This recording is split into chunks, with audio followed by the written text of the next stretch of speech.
An iconic magic duo. Please welcome to the stage, Penn and Teller!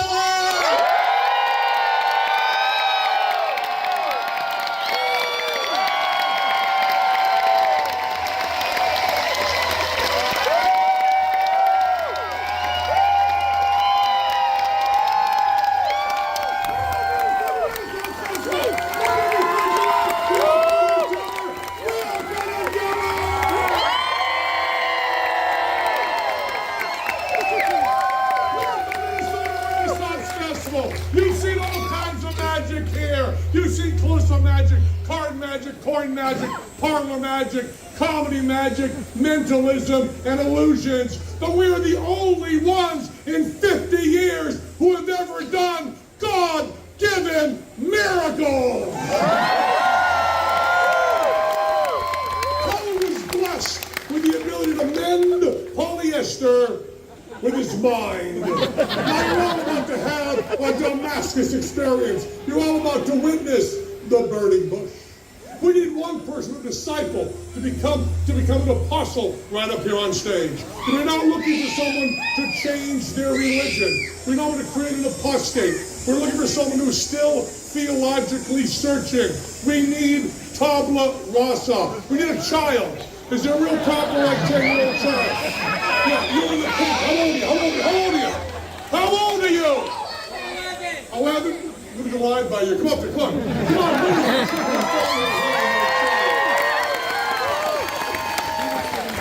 We have here perfectly ordinary polyester. Like some of you, embarrassingly enough, have on your own person. Now, what is your name, our newest friend? Amara. Now, Amara, I want to show you something. If I can dig these scissors out of here, Amara. Now, Amara, I have got to tear the polyester asunder. It's sort of two pieces of approximately equal size there. Amara? Say your name again. Amara. Amara. Take right into that, Amara. Don't let go. Hold it tight. Go to the other side and Teller. The same distance from Teller as I am. Same distance from Teller as I am, Amara. Now, Amara, you watch this. You saw that polyester cut, didn't you? Now, Teller will mend that polyester using only his mind and the secular humanist method. Now, that's the way any objectivist materialist such as myself would do it. But I want you to watch it. Teller goes a step further. Watch this tomorrow. Watch it. Teller is snipping off the sacred bunny ears. Now, Amara, there is still a knot there, making a mockery of your very young faith in God. But you watch, as Teller's therapeutic touch just melts that knot right away.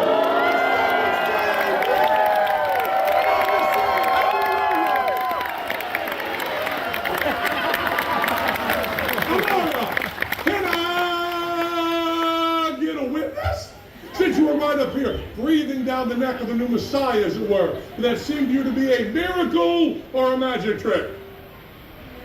A miracle. Okay, we chose a public school student. And what you're watching right now is our newest friend Amara is having an epiphany right up here on stage. Because Amara has decided to dedicate her young life to preaching the gospel of Teller. But Amara, as you travel the world bringing good news to modern men and women, you encounter some skeptical hearts who require proof. And you can give them that proof, Amara, because you yourself now have the power of the polyester. You know what that means, Amara? It means you have dominion over all synthetic fabrics. Amara, walk to the center of the polyester. Walk to the center. Walk to the center. Grab a hook. Grab a hook there. Grab a hook. Gather it up. Gather it up. Grab some. There you go. There you go, Amara. Now, Amara, you found the center of the polyester. Now, Amara, you are going to take the scissors, Amara, and you are going to run with the scissors. Run! Well, sometimes in Vegas, they run, they trip, they fall. It's so cute. Now, Amara, you found the center of the polyester. You cut the polyester. Now, you have the highest honor that a lay person can have in the Church of Teller. You can just snip off the sacred bunny ears. Snip them off there, Amara. Snip them off there. Jesus, watch his fingertips, Amara. My meal tickets are monkeying with there. There you go. Get the system away from it, for Christ's sake. Now, Amara, there's still a knot there, making a mockery of all that is held holy in the world. Amara, look at me. Look at me. Put your hand in the classic praying position. Right around the knot. Right around the knot. Just like that, Amara. Just like that, Amara. Let me ask you something, Amara. You believe in Teller? Do you believe in Teller? Yes. Do you believe in Teller? Yes. Then let him work through you, Omar. Somebody say hallelujah. Shut up. You're tempting Amara with the sin of pride. She ain't up there, Amara. Look straight ahead. Look straight ahead. Look straight ahead, Amara. Keep your eyes by your side. We're going to test you. You feel that synthetic, petroleum-based, high tension-strength fabric right around your young and not quite fully formed trachea. You feel that? Because we're going to test you, Amara, and if your faith in Teller is perfect, you will travel the world preaching the gospel of Teller, becoming a woman of the synthetic cloth. But if for one moment your faith wavers, you'll be handled like a dead pig back in the Renaissance. Do you believe in Teller? Yes. You believe in Teller? Yes. Do you believe in Teller? Yes. Then go forth and let us sing along.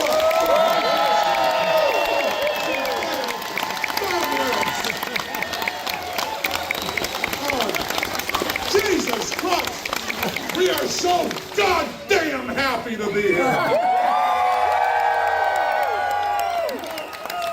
We've said that on various stages around the world over 10,000 times. And every single time we have meant it. But this afternoon, we really mean it. We're so We played the first shows we ever did together in the world were right here at the Minnesota Renaissance Festival. And we are just pleased as Renaissance Punch to be here to perform again. We got some new stuff and some old stuff. That thing we just did is fairly new. That is to say, it's after Broadway. But this next thing is something Teller actually did right here at the Minnesota Renaissance Festival 50 years ago. I have here an apple. Stuck in this apple are 100 size number 6 embroidery needles. Teller's found someone to watch this from on stage because the objects you'll be using are going to be small. There will be these 100 needles and 6 feet of white thread. After 50 years, again, Teller's East Indian Needle Mystery.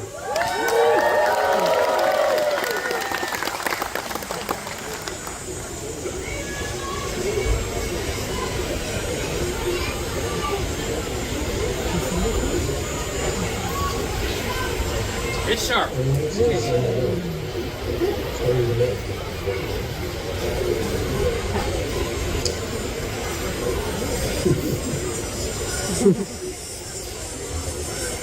Incredible.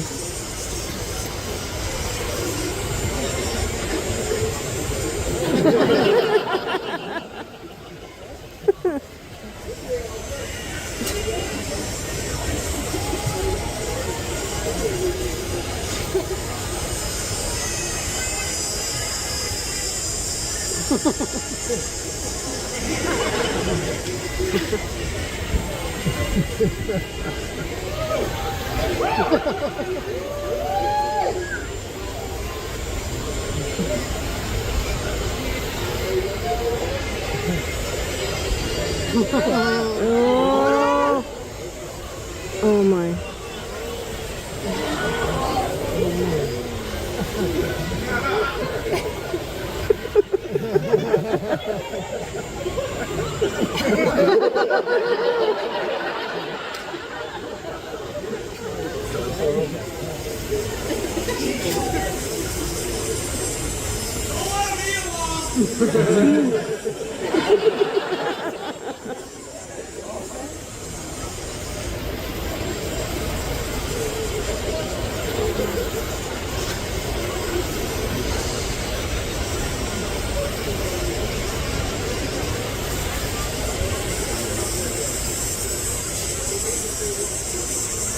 Oh.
That's incredible. Oh.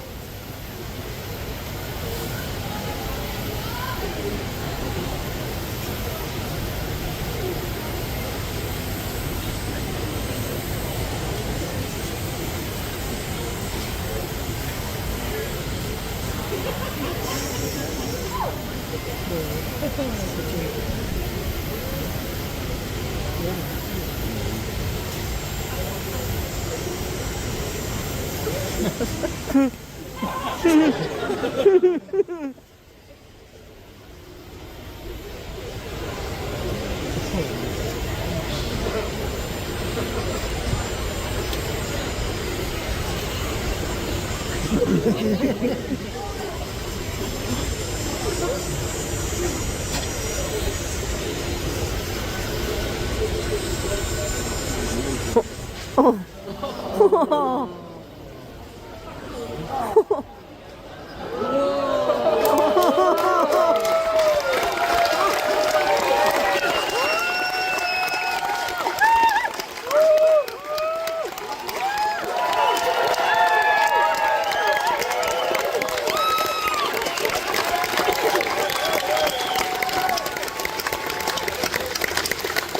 We may not be able to time travel hundreds of years, but you just time travel 50 years, just like that. We're going to do another new trick. I love card tricks. I really love card tricks. And Teller always has cards on his mind. We're going to do a card trick for you right now. Trying to find somebody to, yeah, how about, I guess I should get someone kind of ready. Yeah, how about you right there in the green? You know the names of cards? You know the names of cards? I think so. Well, do you think so or do you know? I know. There's only 5 things you know, right up here. Right up here. And what is your name, our newest friend? Jane? Hello, Jane. It's nice to meet you. I want to introduce you to Teller right here. Teller, this is Jane. Now, Jane, when Teller was just trying to move you around. When Teller was 5 years old, his parents gave him a deck of playing cards for his birthday. They became his friends, and he really bonded with the cards. He was really very close to them. And Teller has always had a deck of cards with him since then. To see him in a civilian life, at an airport or a restaurant, he'll always have a deck of cards with him. Now, Jane, he's going to introduce you to the cards. It's a little creepy, but stay with him, okay?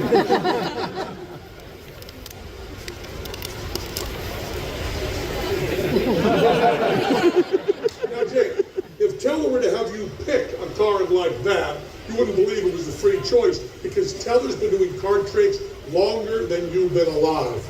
And if Teller were to have you look at the cards and pick one out of there, magicians are able to track your eyes, not the exact card, but down to 2 or 3 cards. So the only fair way for you to think of a card is just think of a card. Don't move your lips, don't say it aloud, just think of a card right now. Get a card in your head? Every card can be designated by 2 pieces of information. You got the value and you've got the suit. Now the value is H to king, right? 1 to 10, then J, Q, and K. And the suits all have a different initial letter. Clubs, C, hearts, H, spades, S, diamonds, D. So if you were thinking of the 6 of diamonds, just the 6 and a D would tell everybody what card that was. If you were thinking of the king of clubs, just a K and a C, and everybody knows. You have your card in that form, 2 forms. Now I told you, Teller always had cards on his mind. So you're going to write the name of your card right on his mind. Right there on his forehead, the 2 pieces of information right there, Jay. Now, Jay, time and genetics have given you an ample canvas. If we come back next year, you'll be able to write a whole goddamn royal flush up there. Now, Jay, we did this trick a few times, and someone told us that she'd figured out how it was done. She was wrong, but it still bugged us like a stone in our collective shoe. She said that Teller was feeling with his skin the name of the card, communicating that down to the shuffle deck in his hands and doing the trick that way. Swift will eliminate that possibility. It's not that he doesn't eliminate that possibility. What you can do is write the piece of information right there, and then you are going to decorate it. Now, Jay, I'm an old hippie, so I'd probably write peace signs all over there. Okay, but you could copy your tattoos, write kanji, you could doodle, you could just write happy face, whatever you want. You ready? Ready, Jane? Let me just tell her a little huff of the marker. Some people think that Teller can see the reflection in our glasses. See my eyes? You see my? No, keep on. You see my eyes? You know why you see my eyes? Because we paid extra for non-reflective lenses. And some people think that Teller could see the reflection, reverse that, right, in his head, the mirror image, and then communicate that with the cards in his hand, do the trick that way. So you have to eliminate the possibility of him seeing reflection in his glasses. Put your non-dominant hand. Good. Put your left hand gently over his eyes. Gently over, just, you have to touch him, I'm sorry. You said that, yeah. And don't put your thumb under his nose. This is like when you smothered Grandpa with a pillow. And there you go, now the huff the marker, he loves it.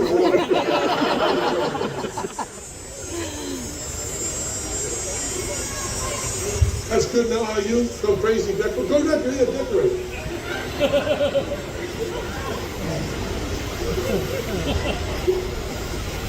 Oh boy, the sweat's adding nicely. You do a little more. That's good. Now, you were No. What's going to do? Okay, let me take the marker back. No.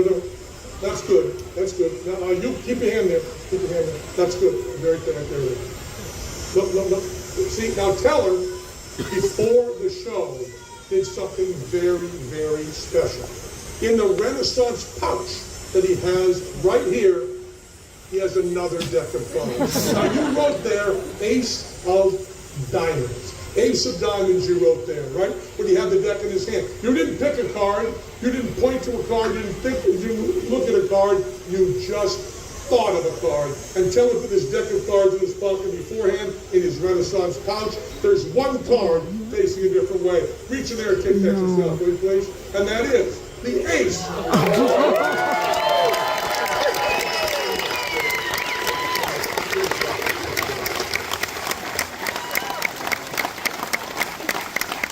That's the part of the show. Oh, thank you so much, Judy. Now it's a part of the show. Teller did needles, and I was going to come out here and do my juggling act from 50 years ago. I started out as a juggler, and I want to do my whole juggling act. When we got the idea of coming back here after 50 years, my idea was Teller would do the needles, and I would come out to do the exact routine that I did 50 years ago. Then I found out I did not remember the routine that I did 50 years ago, and I also found out that I could no longer juggle as well as I could back then. I probably was not good compared to the other jugglers today, but I was so much better than I am now. I want to point out these are the actual wooden balls that I performed with back there 50 years ago. And I was a street performer, and I juggled lacrosse balls.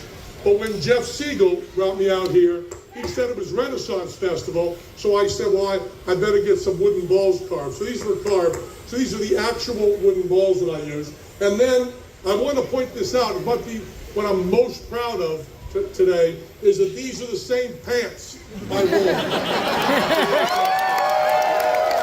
These pants are 50 years old and my ass still looks great.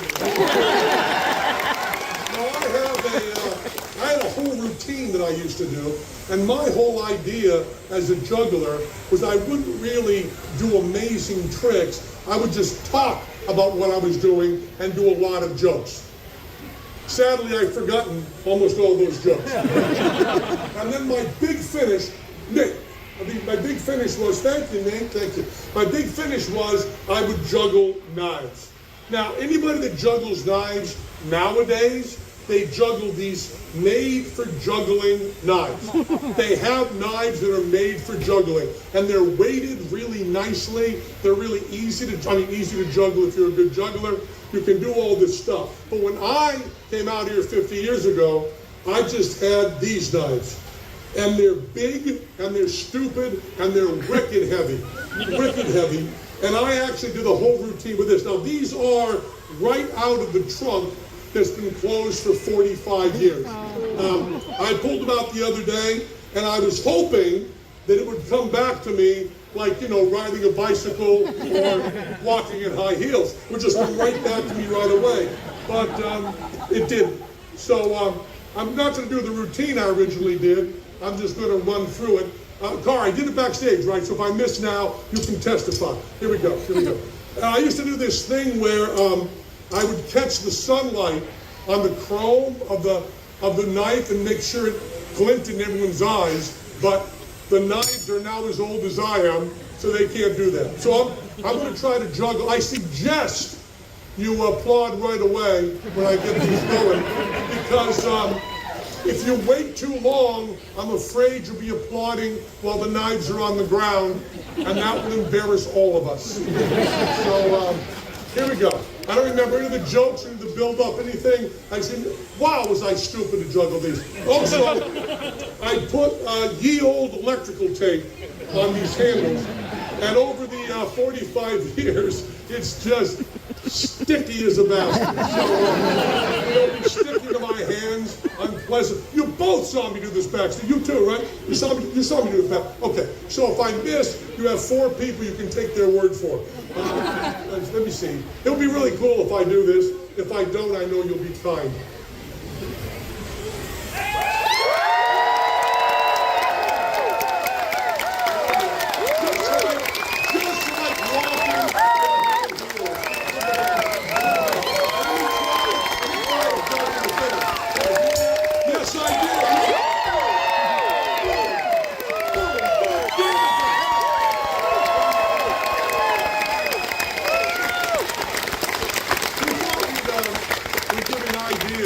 Of how we come up with tricks. One of the things we do is we will take an old trick, a really old trick, not one of ours, but really old, public domain, you know, way back, and we will work with that a little bit until it turns into something that feels to us to be original. It feels to us to be Penn and Teller style. So we're going to show you the trick we started with.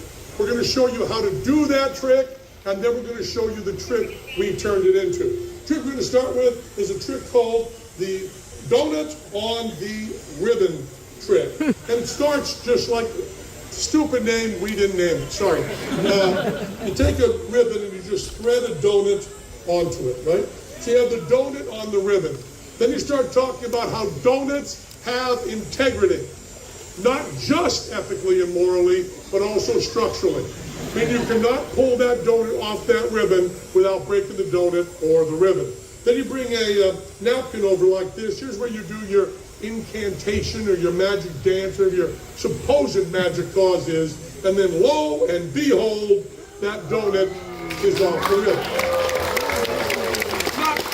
Not too bad a trick, it's okay. And we thought we'd show you how you do this trick. You can do this as soon as you get home. The first part of it, the best part of this is that the prompts end up totally righteous. You can examine these, everything, they're totally okay. Here's the way you do it. First part of it is totally legit. You take a donut, you can do this with your friend, you thread the ribbon through. then when you're doing your little joke about integrity, you cop another donut. Now the audience never sees that donut because you hold it over your little finger and it is behind the napkin.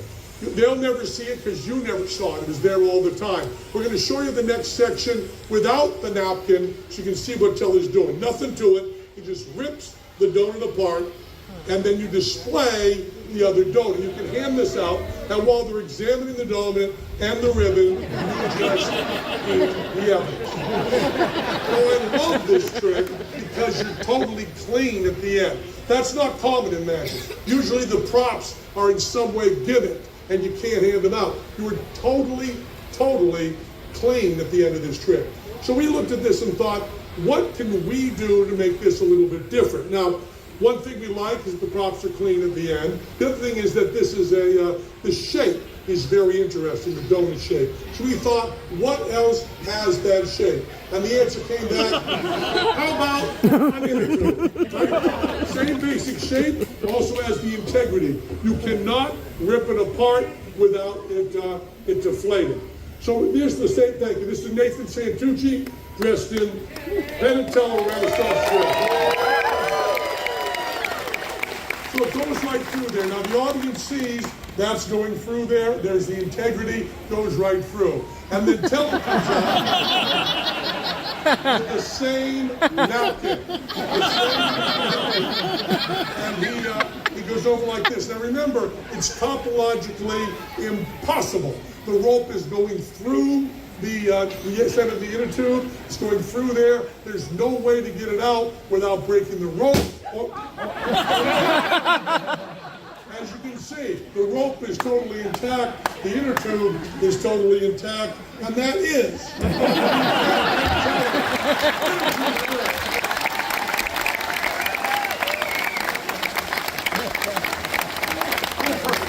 Now, we have done some stuff here this afternoon that is totally from our act 50 years ago. There's some stuff that is totally new. But for the final thing we're going to do, we're going to do the most important thing we ever did in our acts 50 years ago. We are going to pass the hat. And I would love to tell you right now that we're taking all the money we get from you, and because we have our own theater in Vegas, we are donating it to charity. That's not true. We are keeping every goddamn penny. Thanks a lot for Penn and Teller. We're Penn and Teller. Thanks a lot.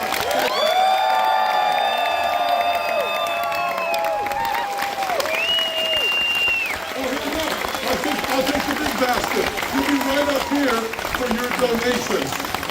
Well, at least pull something out of your pocket and give it to us, for Christ's sake. Make it look good.